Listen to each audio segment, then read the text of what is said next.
अस्सलाम वालेकुम रहमतुल्लाह जी। भाई जैद साहब क्या हाल है जी।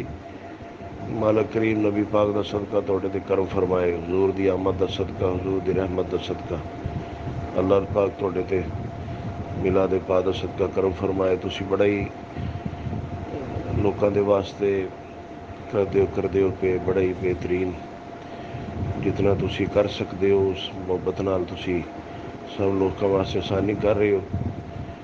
अल्लाह पाक तोड़े ते करम फरमाए जी, मज़ीद कामयाबियाँ ता फरमाए, मज़ीद आसानियाँ पैदा फरमाए, मज़ीद अपनी रहमतों के नाल नवाजे। इस गए गुजरे दौर के अंदर लोगों की खैर खाई करनी और लोगों के नाल इस तरह तावन करना और लोगों की रहनुमाई करके दे बेलोस हो के करना, है बड़ी गल होंदी है। मालिक करीम की अता होंदी है, उसकी करम नवाजी होंदी है, उसकी मेहरबानी होंदी है।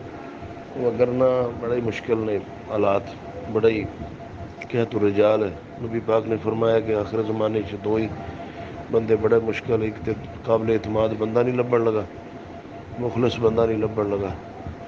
दूसरा तुहानू धोखे तो बचन वास्ते बड़ी मुश्किल करनी पवेगी कि धोखा ना तुहाडे नाल हो जाए, कि सब चीज़ां खालस देने के बावजूद तुहानू दो नंबरी ना वास्ता होगा। बहरहाल तुहाडे ते करम फरमाए मालिक।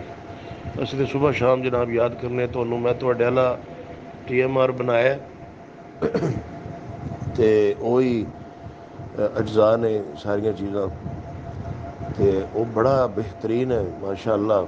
साड़ी तो बाहरों सज्जे खुबी जान छुट गई है, टाइमिंग का भी मसला होंदा है, तो प्रोग्रामां भी होवी दे, तो जल्दी सवेरे जल्दी किसी टाइम राती लेट आवी दे, किस टाइम जल्दी जाना पैंदा।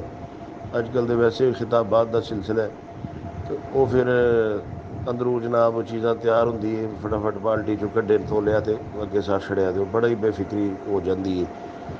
तो मैं बनाइया चीज़ां, तो ਤੁਹਾਡੇ ਕੋਲ ਜਿਹੜਾ ਮਾਮਲਾਤ ਨੇ ਉਹ ਤੇ ਤੁਸੀਂ ਬੜੀ ਮਿਹਨਤ ਕਰਦੇ ਹੋ, ਖਾਮ ਰਾਹ ਚੀਜ਼ ਇਕੱਠਾ ਕਰਦੇ ਹੋ, ਤੇ ਉਹ ਸਸਤਾ ਵੀ ਹੁੰਦਾ ਤੇ ਤੁਹਾਡੀ ਮਿਹਨਤ ਹੁੰਦੀ ਹੈ, ਤੁਸੀਂ ਬੜਾ, ਤੇ ਉਹ ਮੇਰੇ ਕੋਲ ਖਤਮ ਹੋਇਆ। ਤੇ ਮੈਂ ਲਾਲਾ ਮੁਸਤਫਾ ਦੀ ਮੰਡੀ ਬੜੀ ਸਾਡੀ ਮਹਿੰਗੀ, ਬਹੁਤ ਜ਼ਿਆਦਾ ਮਹਿੰਗੀ, ਇੱਥੇ ਕੋਈ ਖਾਸ ਇਸ ਕਿਸਮ ਦੀ ਫੈਕਟਰੀ ਵੀ ਕੋਈ ਨਹੀਂ, ਤੇ ਉਹ ਬੜਾ ਮਹਿੰਗਾ ਪਿਆ।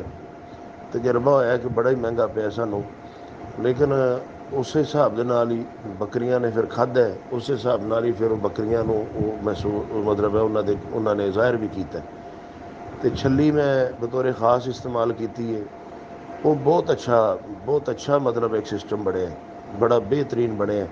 ਪਾਣੀ ਵੀ ਠੀਕ ਉਹਦੇ ਨਾਲ ਪੀਂਦੀਆਂ ਨੇ, ਸੁਬਾਹ ਤੋਂ ਲੈ ਕੇ ਸ਼ਾਮ ਤੱਕ ਉਹ ਆਪਣਾ ਬਿਲਕੁਲ ਬੜਾ ਬਿਹਤਰੀਨ ਸੀ। ਸ਼ਾਮ ਦਾ ਜਿਹੜਾ ਹੁੰਦਾ ਸੁਬਾਹ ਤੱਕ ਖੁਸ਼ ਨੇ, ਉਹਨਾਂ ਦੀ ਕਮਜ਼ੋਰੀ ਦੂਰ ਹੋ ਰਹੀ ਹੈ, ਉਹਨਾਂ ਦੀ ਮਤਲਬ ਮੈਂ ਤਾਂ ਤੁਹਾਡੇ ਵਾਸਤੇ ਕਹਿਣ ਵਾਸਤੇ ਰਿਕਾਰਡ ਕਰਕੇ ਦੇਣ ਵਾਸਤੇ ਵੀ ਤਿਆਰ ਹਾਂ ਕਿ ਮਾਸ਼ਾ ਅੱਲਾਹ ਅੱਲਾਹ ਦੇ ਫਜ਼ਲ ਦੇ ਨਾਲ ਤੁਹਾਡਾ ਜਿਹੜਾ ਸਿਸਟਮ ਹੈ TMR ਹੈ ਤੁਹਾਡਾ, ਜਾਂ ਤੁਹਾਡਾ ਕੋਈ ਵੀ ਨੁਸਖਾ ਹੈ, ਉਹ ਬੰਦਾ ਕੁਛ ਅੱਛਾ ਇਸਤੇਮਾਲ ਕਰੇ ਤਾਂ ਉਸਨੂੰ ਖੁਦ ਬਖੁਦ ਹੀ ਮਜ਼ਾ ਵੀ ਆਵੇਗਾ, ਪਤਾ ਵੀ ਲੱਗੇਗਾ ਉਸਨੂੰ ਕਿ ਬਾਜ਼ਾਰ ਕੋਈ ਚੀਜ਼ ਅਸੀਂ ਖਿਲਾ ਰਹੇ ਹਾਂ। ਅਤੇ ਬਾਰ-ਬਾਰ ਬਦਲਣਾ ਵੀ ਨਹੀਂ ਚਾਹੀਦਾ। ਬੜੇ ਲੋਕ ਭਾਈ ਜੀ 40 ਰੁਪਏ ਵਿੱਚ ਬੱਕਰੀ ਰਾਜੀ ਰਹਿੰਦੀ ਹੈ, ਮੈਂ ਰਾਤੀ ਵੀ ਸੁਣਦਾ ਸੀ 40 ਰੁਪਏ 'ਚ ਬੱਕਰੀ ਰਾਜੀ ਰਹਿੰਦੀ ਹੈ, ਅਤੇ ਉਹ ਜੋ ਹੱਥ 'ਚ ਮਤਲਬ 50 ਰੁਪਏ ਦੇ ਵਿੱਚ ਤੁਸੀਂ ਬੱਕਰੀ ਬੜੀ ਸਿਰ ਰਜਾ ਲਓ। ਉਹ ਮੈਂ ਤਾਂ ਬੜੇ ਤਜਰਬੇ ਕਰਕੇ ਨਾ ਪਿਛਲੇ 6-7 ਸਾਲਾਂ ਵਿੱਚ ਤਾਂ ਇੱਥੇ ਪਹੁੰਚਿਆ ਕਿ ਤੁਹਾਡਾ TMR ਜਾਂ ਤੁਹਾਡਾ ਜਿਤਨਾ ਵੰਡਾ ਹੈ ਨਾ ਜੀ, ਇਹ ਬੈਸਟ ਹੈ, ਬਿਹਤਰੀਨ ਹੈ, ਜਾਨ ਛੁੱਟ ਜਾਂਦੀ ਹਰ ਚੀਜ਼ ਤੋਂ। ਬਹਰਾਲ ਜੀ ਅੱਲਾਹ ਪਾਕ ਤੁਹਾਡੇ 'ਤੇ ਕਰਮ ਫਰਮਾਏ। ਦੇ ਦਿਨ ਮੈਂ ਆਖਿਆ ਤੁਹਾਨੂੰ ਯਾਦ ਕਰਾਂ, ਅਤੇ ਉਹ ਕੁਤਰਾ ਉਹਦਾ ਮਕਈ ਦਾ ਸਾਡੇ ਕੋਲ ਕੋਈ ਐਸੀ ਮਸ਼ੀਨ ਕੋਲ ਲੱਭੀ ਸਾਰੇ ਜਾਲੀ, ਅਤੇ ਕੁਤਰਾ ਵੱਡਾ ਹੋਇਆ ਲੇਕਿਨ ਖਾ ਜਾਂਦੀਆਂ ਨੇ। ਅਤੇ ਨੈਕਸਟ ਟਾਈਮ ਅਸੀਂ ਇਨਸ਼ਾ ਅੱਲਾਹ ਤਾਲਾ ਉਹਦਾ ਇੰਤਜ਼ਾਮ ਕਰਕੇ ਨਾ ਜੀ, ਅਤੇ ਉਹਦਾ ਸੂਤਰ ਕਰਾਂਗੇ।